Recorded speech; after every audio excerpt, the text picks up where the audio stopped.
Everything in this video can be found on a public domain, and the full disclaimer is down below.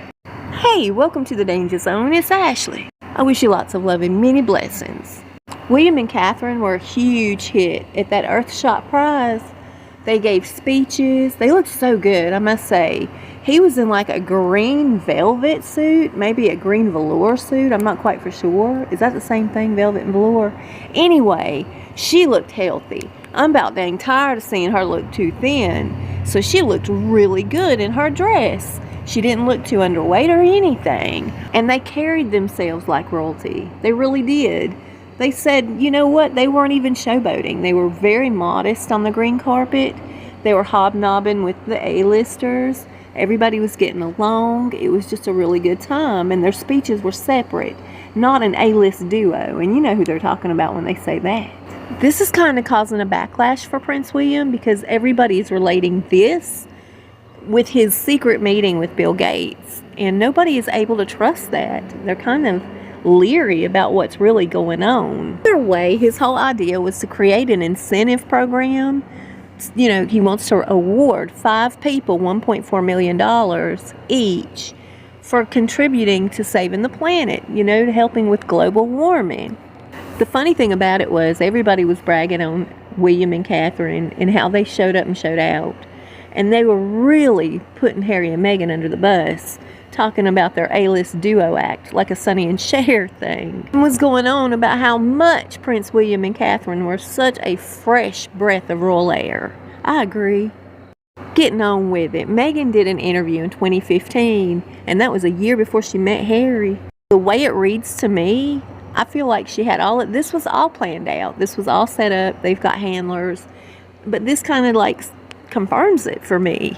She talked about how to be a girl boss and the art of rising above toxic drama. The interview resurfaced after Harry and Markle announced plans to become impact partners and investors of a financial technology firm called Ethic. And in 2015, she went on to say, I think the biggest part of being a girl boss in the office, at home, or anywhere you go is just knowing your value. She told this magazine, and as you get older, you become more comfortable in your own skin and comfortable in saying no to things. Now everybody's suspicious, saying, hey, she walked into this knowing she was going to create all this toxic drama just so she could turn around and talk Harry into saying, no, we're not going to do this anymore. So it was all pre-planned. I knew that in my spirit. I did. I really did. They have something going on, and it'll come out in the wash. You'll see. And she's not fooling me. She knew exactly who the royals were. She studied them her whole life. She wanted to be nothing but royal, and now it's bitten her in the butt. And I hate it for her, because guess what? She is in bad trouble right now.